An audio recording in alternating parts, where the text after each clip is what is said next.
Şimdi çocuk endokrin hastalıkları dediğimiz zaman genellikle çocuklarda gözlenen hormonal bozukluklar aklımıza geliyor. Bunlar içerisinde bize polikliniğimize en çok başvuru nedenleri boy kısalıkları. Onun dışında ikinci planda tip 1 diyabetli çocuklar. Üçüncü planda daha çok son zamanlarda giderek artan kilo artışı, yani diğer bir adıyla obezite. Dördüncü neden olarak tiroid hastalıkları. Yani bu tiroid bezinin fazla çalışması ya da az çalışması ile ilişkili olabilir hastalıklar.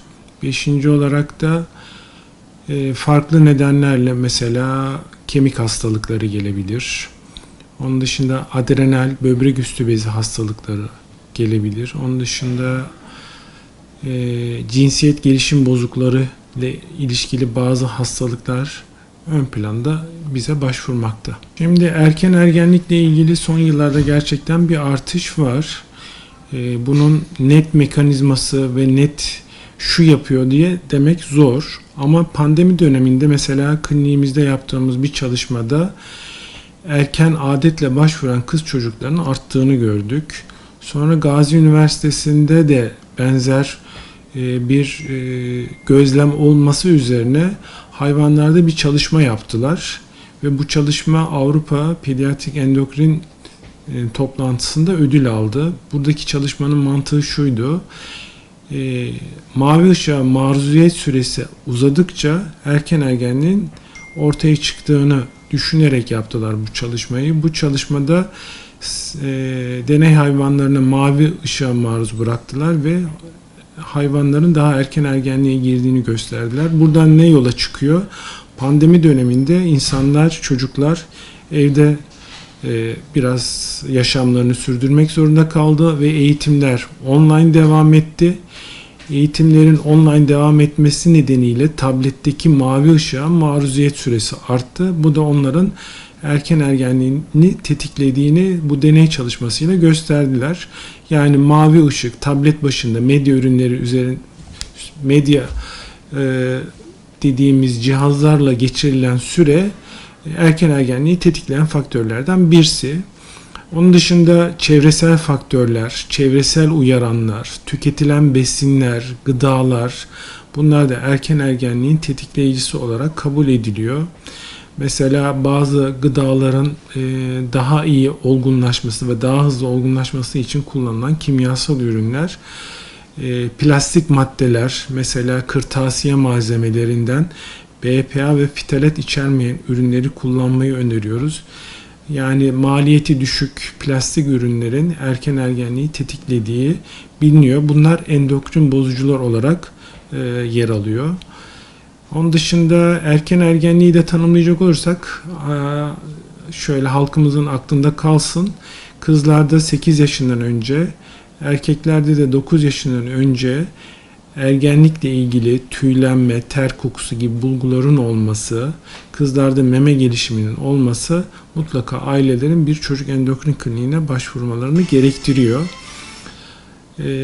Onun dışında hava kirliliği dedik. Bu önemli.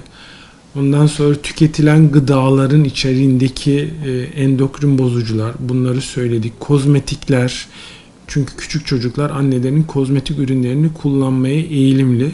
Bunların mutlaka çocukların uzak tutulması gerekiyor. Onun dışında ortalama yaklaşık bir 6 aylık bir erkene kayma var ergenlikte. Onun için toplumun mutlaka bu açıdan da farkındalığının arttırılması önemli ve bununla ilgili kamu spotları yapılabilir diye düşünüyorum. İkinci, sıklıkta obezite de günümüzde çok arttı. Bunun da nedeni yine kalitesiz beslenme ürünleri, çocukların daha çok paketli gıda tüketimine eğilimli olması, şekerli gıda tüketimine eğilimleri olması, onun dışında bazı yine az önce erken ergenliği tetikleyen endokrin bozucuların aynı zamanda obeziteyi de arttırdığı biliniyor. Onun için böyle işte mümkün olduğunca plastik damacanalardaki suların tüketilmemesi, daha çok cam damacanaların kullanılması, bunlar onun dışında bildiğimiz organik ürünlerin tüketilmesi, obezitenin önlenmesi için önemli faktörler arasında yer alıyor. Bunun dışında çocukların fiziksel aktiviteye olan eğilimlerinin arttırılması gerekiyor.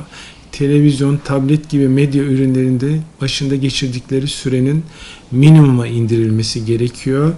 Yani aktif bir yaşantıya yönlendirilmeleri gerekiyor. Bunun için de günde en az haftada 5 gün 45 dakikalık aktiviteler, telefon, tablet başında geçirilen sürenin de 2 saatten kısa olması, mümkünse hafta içi tablet, telefon gibi medya ürünlerinden uzak tutulması, hafta sonunda 2 saatle sınırlandırılması gerekiyor.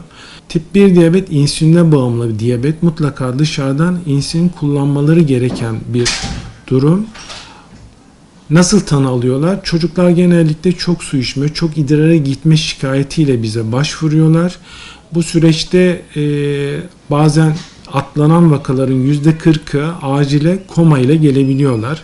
Komanın belirtileri ne? Çok su içme, çok sık tuvalete gitme yanında hızlı nefes alıp verme, karın ağrısı, mide bulantısı, kusma şikayetleriyle bize başvurabiliyorlar.